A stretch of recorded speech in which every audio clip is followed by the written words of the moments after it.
Why the Jews? The book of the Jews, the Bible, did not mention the flying carpet of Suleiman? I mean, why they are hiding it? What do you think? Do you think the Jews, they saw it in auction? They cut it apart and they saw it. Why the Jews in their holy book did not tell us about the carpet of Suleiman?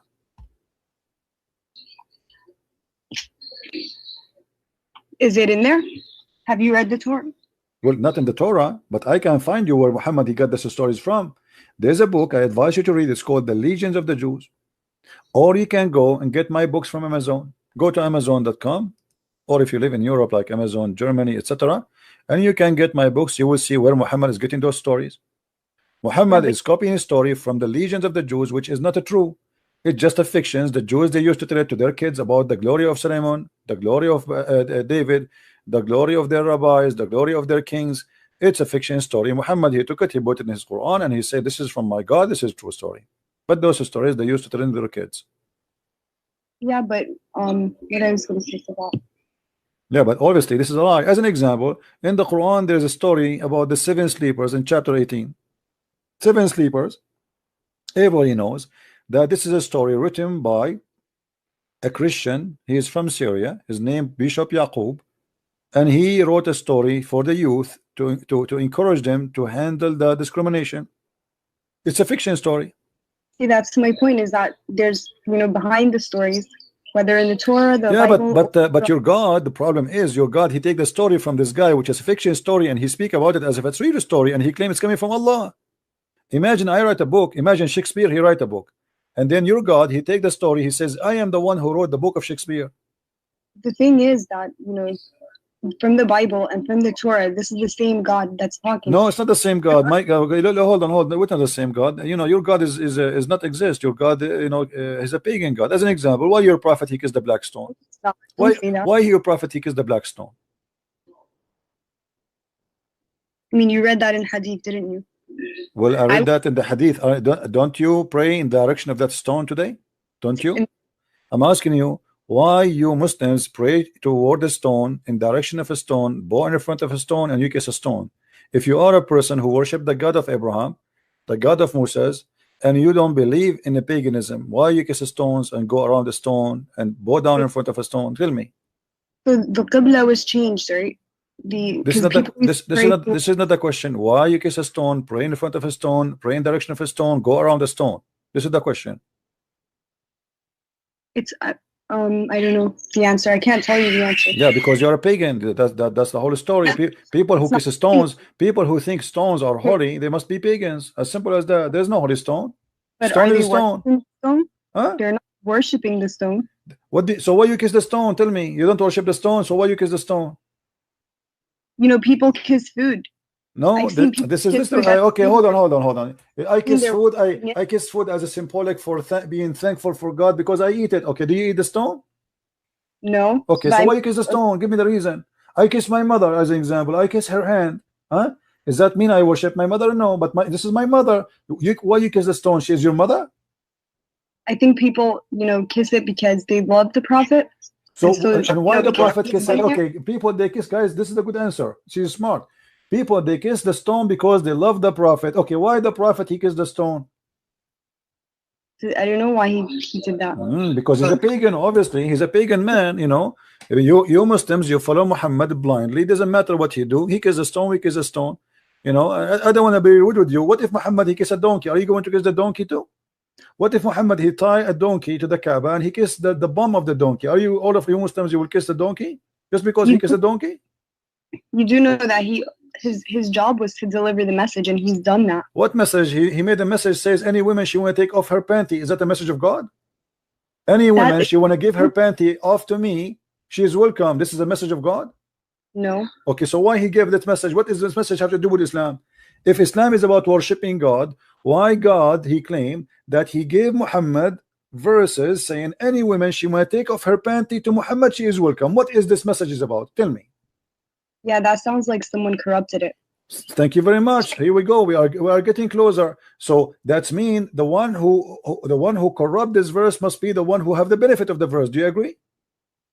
But I don't think that the Quran is corrupt. I think that hadiths have been tampered with. Yeah. Okay, that's a good idea. But you agree that that idea must be a corrupt. But my friend, this is in the Quran. It's not in the Hadith, and you agree that this is must be corrupt.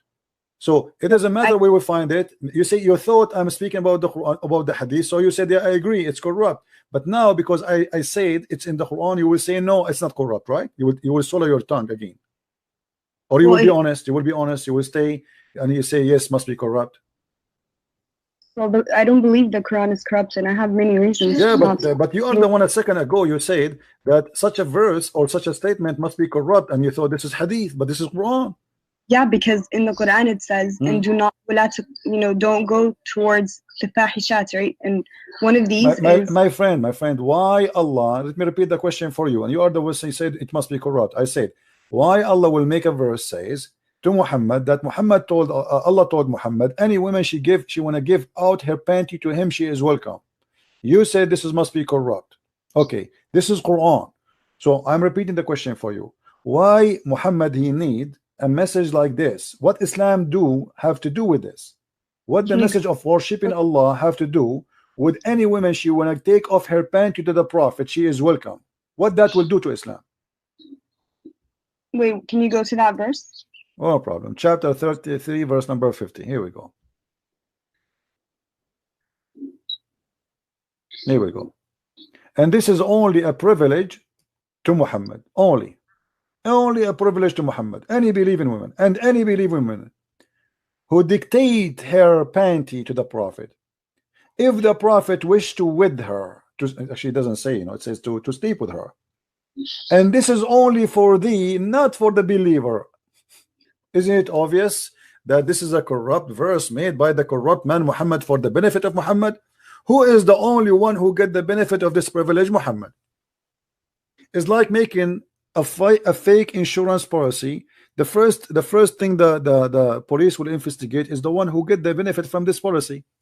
If somebody kills somebody and this body he is going to inherit the policy of, let's say, life insurance, then the police the first thing they try to check is the one who get the benefit of the insurance, because he's the one who get the benefit. Who is the one who get the benefit here in this verse? Muhammad. Any believing woman, she want to give her panty to the Prophet. Why God? What Islam have to do with this message? What Allah have to do with this message? That any woman she can give her panty to the Prophet. I think that says so.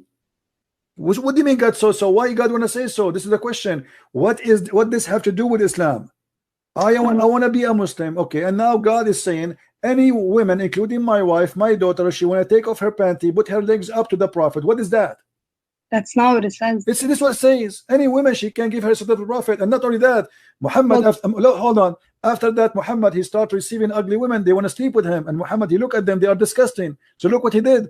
He made a verse right after it. He says, "Thou mayst defer who the one who turn away from him, or the one who choose." So Muhammad he can, okay, let us say you come to him, he don't like how you look like, maybe you're older, so he say, okay, this is too much, too many women, they are coming to sleep with me, so what I will do now? So he made a verse says that Allah told me I might choose and I might delay the one later. So Muhammad here is giving himself more excuse to use and abuse women, because there's many ugly women, they start coming to Muhammad, and the reason they want to sleep with him, because if they sleep with Muhammad, they will be considered as women of Muhammad, and that means they will have a free food forever, they will have a retirement plan, they will have respect of the believers, because that's it, they are the, excuse my language, they are the bitches of Muhammad. You see the gang, you see the gangs, they say like, excuse my language, I don't want to use a bad word, but you should respect the dead. I mean, let them rest in peace. I'm not respecting him. This guy, obviously he is. I'm not talking about your dad. What your dad? Talking about your Muhammad. You called the females the B word. This is what it says. This is about those are the whores of Muhammad. They are not his wives. They are offering themselves for sex. Not true. If somebody's offering themselves for marriage, that's completely. This is not marriage. This is not marriage. Muhammad, he have 13 women already. Name for me one woman she offered herself to Muhammad. She became his wife. Go ahead. Do your best. I'm listening. Yes, they married for tribal. No. Listen to me carefully. Those women who offered themselves, name for me one of them. She became his wife. None. Does it even name the females in the Quran? None of them, none of those, because they are not considered all the females. There's no limit. It's a privilege for the prophet only. So Muhammad is looking for women to take off their panty. It doesn't matter who they are. But Muhammad already have 13 wives. Why he need more? Right, now you're interpreting it from your perspective, right? I am not giving interpretation. I am not. Here we go. It's in front of you. You give an interpretation. Lady, do you see it says any believing women? Did you see any believing women who like to dictate her not her soul? It says nafsaha in Arabic, which means this is about sex. This is about sleeping with him. Nafsaha, her soul, yes. Yes. So what he will get from her? What he will get from this woman? Sex. Okay, name for me one woman she dictated herself to Muhammad and she became his wife. Look, so any believing woman who dedicates her soul to the prophet. To do what? Prophet to wishes do what? To do what to him? Exactly. What she would do? To wed her. What the service he want from her? What with her? Okay, so if he's traveling and women are want to marry him, they're also gonna be pushing the message. So he's gonna give lady, do you see where it says here yastankihuha? Yastankihuha is a continuous verse, and you speak Arabic, don't you? Okay, so is it continue? Is it continue? Yes or no? Am I lying? It's ing to f her. This is not to marry her. You marry only once. Okay, not so why does it say if the prophet wishes to wed her? What does that mean? What is with her? There's no with her here. Same time, name for me one woman of those women who offered themselves. He with her. He slept with her, yes, but not even one of them became his wife. Otherwise, name one for me. Go ahead. What does wed mean then? Marry. But there's no marry here. It's the word is just tankiha. Yankahu in Arabic mean to f, the f word. The word marriage in Arabic is zawaj. You speak Arabic like me. تزوج تزوجنا تزوجوا زوج يزوج تزويجا. يستنكحوا, this is nukah, the actual verb of the sex, or the f word. Okay, so, and nikah in Arabic means marriage. No, let me show you. Here we go. I will show you from your Islamic website what is the nikah mean. Give me a second. Here we go. We don't make things up, lady. We don't. Everything we say we prove.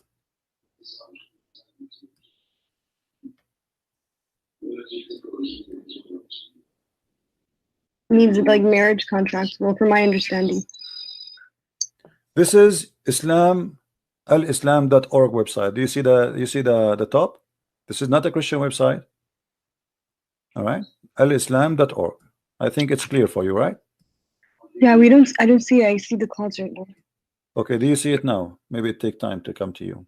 So this is alislam.org. This is your Islamic website, and it says it clearly that the word nikah literally mean intercourse. Okay, so read with me carefully. In Islam, marriage is not restricted of a platonic relationship between a husband and wife, nor it is solely for procreation. The Islamic term of marriage is nikah. You see it? Literally means sexual intercourse. So marriage is about that. Are you sure you're saying? I'm not saying that. It's you who's saying that. There's no marriage in Islam. You don't use the word marriage. You say the F word. We, as an Arab Christian, we use the word zawaj. You, as a Muslim, you use nikah, the F word. What is marriage? So this is the same word is in the Arabic Quran. It says yastankiha, which means to do intercourse with her. Thank you very much. Okay. So any Muslim women, she want to do intercourse with the Prophet. Why? Okay, but within marriage. Though. Why? What is no marriage? What marriage? I just told you, give me one woman. She gave herself as a gift to the Prophet to yastankiha. She became his wife. Give me one. You cannot. There's none. He slept with many women, but there's none of them became his wife because it was just for fun. Now, why Allah he need to make a verse for Muhammad that any believing woman she can give her panty to the Prophet? What is the benefit of Islam for that? Muhammad already is not a single man. You see, if Muhammad was a single man and he's trying to find Muhammad a woman to marry him, I will say, okay, the guy he is trying to find a woman to marry him, to be with him. But the guy, he have tons of women, he have many sex slaves in the top of that. Why he need to make such a verse? Says any woman she wanna sleep with me, she is welcome. and he claimed that the one who said that is Allah. Yeah. Why? I mean, everything that's in the Quran is the word of Allah. Yeah, this is what I'm saying. So why Allah need to make a verse says any woman she can give her private part to Muhammad? Why is that? What that will benefit Islam with? What is the point? Muhammad is a man busy with God. He's a prophet of God. This guy, he should be not have time for women. But look, he make tons of verses, and this is a privilege only for him. This is not even for the Muslims. It's only for him. There's no other Muslim can do that. Isn't it obvious that this is Muhammad? He himself is a corrupt man, and he's fabricating words that he claimed that God he gave it to him. Yeah, I mean, so I don't know why Allah would tell him to do that, but I can only guess. So Yeah, guess. Okay, guess. Let us see. Guess. Go ahead. And I'm listening. Why? Guess why? Why Allah gave him that privilege? I guess to entertainment. You think Muhammad is bored at that time? There's no 4K TV, and he cannot watch porn. So Muhammad, he wanted some women to take off their panty for him. No, I don't think that's it. So what the reason? What the reason? He had many wives already. So what the reason? That's one of the guesses that we could assume. Okay, so this is a right guess then. He said, yeah, because you accept it. Okay, what else? Or it could be that, you know, to build relations, like to network in a way. Network relation by women only. This guy, he want to build relationship in the network, guys. He want to open many Facebook with many women, and they take off their panty. For what does this have to do with relationship? Do you know how important women are? Like, they play such a huge role when it comes to communities. Aren't you the one who told me a second ago that women, they have to stay at home? And now you are saying to me they place a great place in society. What society? Those are believing women already. They are believing women, so they are Muslims. He's not even converting them. They are believing women. They want to take off their panty to the Prophet to do what? Entertainment. Obviously, it's about sex. There's nothing else. Does it say he wants to spread Islam with them? He want to do what he would do? The only thing is he's going to F them. As simple as that.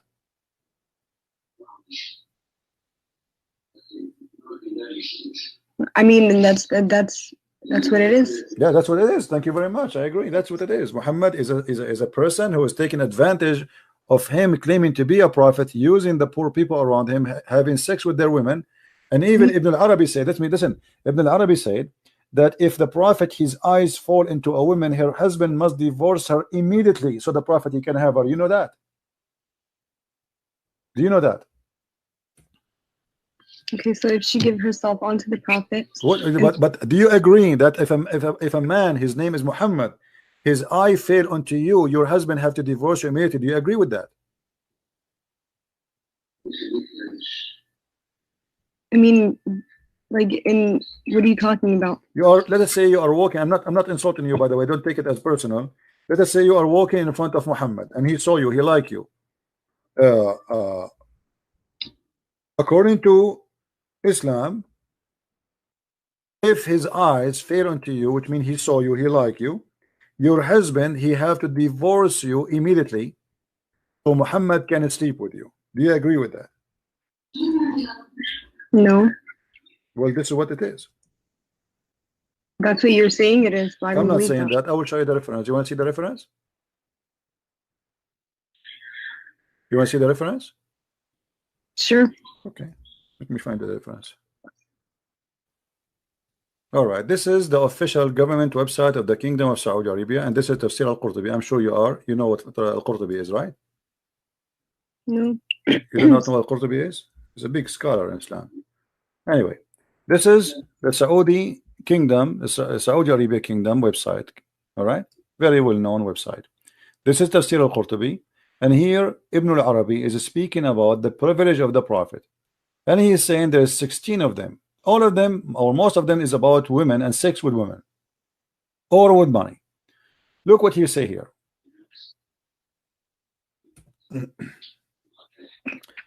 قال ابن العربي. Let us see what قال ابن العربي. This is Quran interpretation for that verse. Read. You know Arabic, that will make it a lot easier for me. Do you see in front of you on the screen the Arabic? Do you see it, Sarah? Do you see the Arabic? I see it. Okay, does it say إذا وقع بصره على امرأة وجب على زوجها طلاقها وحل له نكاحها؟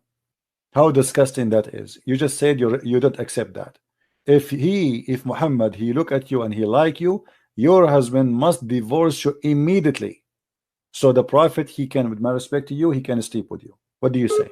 Interpretation or Sorry, say again. I lost you. What you said? where in the Quran that is?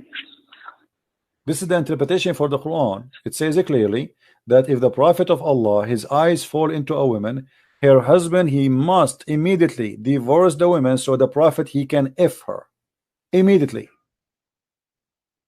Why?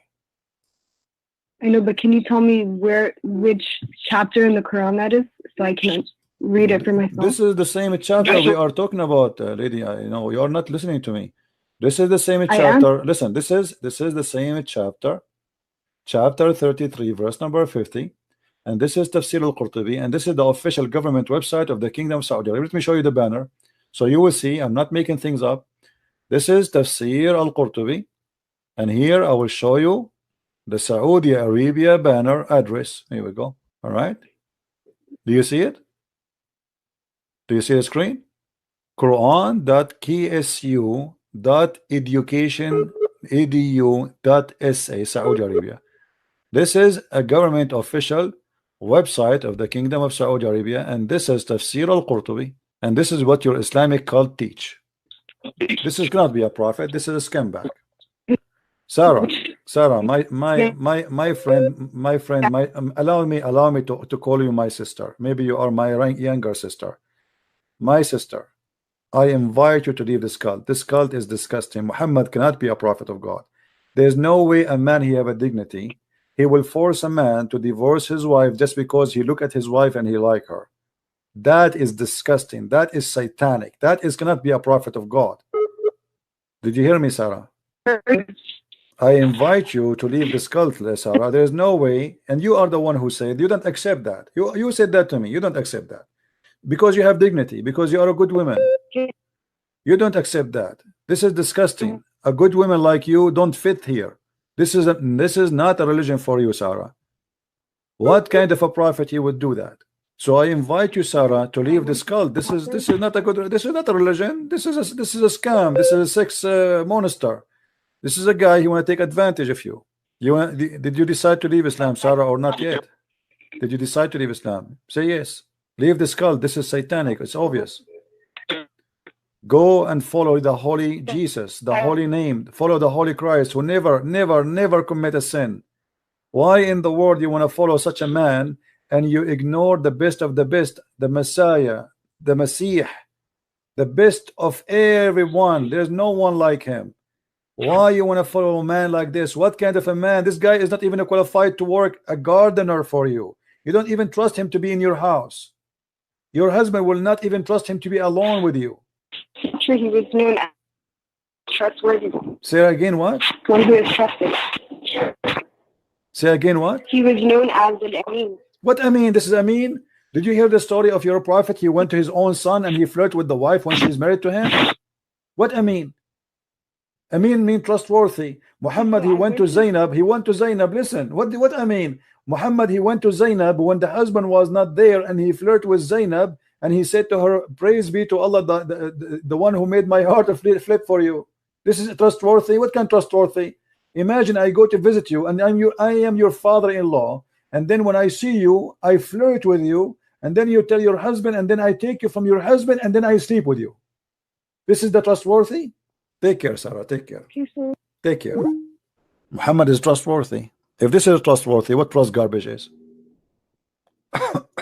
Hey, stay Shadi, how are you? You want to call me? By the way, Shadi, in Iraq, Shadi mean a monkey. I don't know what you mean by calling yourself monkey. I am making up stories. I show it in the screen. Everybody see that whatever I speak of, I show it in the screen. I never said something without proof. She speak Arabic and she saw it and she read it. Who's next? Who's next? Who want to prove to me that Muhammad is anything to be even qualified to work in the post office? Muhammad is not qualified to work in the post office because we cannot trust him to deliver the letters. He will open them, he will see what is inside, especially if it's pictures for women. If you work for Amazon, there's no delivery for lingerie ever will arrive to any woman in the world. He will open the boxes, he will sniff the panties, and he will keep them at home. Who's next? I am the Christian prince, and none of you Muslims dare to debate me. You see, I was speaking to this girl, very nice, very kind, and I'm going down to her level. Show me that you can do better. Who is a Muslim can do better? Why liar? Why liar? Here we go. Let me show you. You are saying to me I'm liar. Your prophet was accused by you Muslim that he stole an underwear. Do you want me to show you that? Shadi, let me show you. Here we go. Guys, he's saying I'm a liar.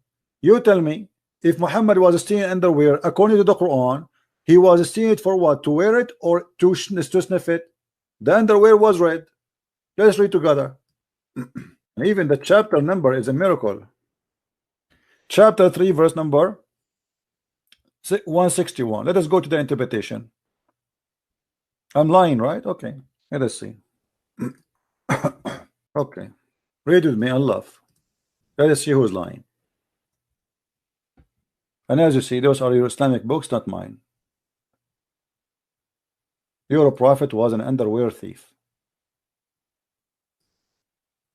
And now you tell me he was doing what with it? Here we go. When some red velvet cloth went missing in the day of Badr, some people began to say, perhaps the prophet took it. Do you see it? The Muslims are fighting over what they stole. This is already a theft. The attack of Badr is the Muslims attacking people, attacking caravan, attacking money of people. They are thieves, and now they are fighting over a piece of a clothing which is a bikini. Do you see the trustworthy? And then what happened? Allah, he sent the verse says, no way, it's not Muhammad, no way. Okay, hold on. If you are God, why you don't tell us who is the one who took it? I mean, look at this. God, he sent a message saying it's not Muhammad who stole the underwear. What about you tell us who took it? Until now the underwear is missing.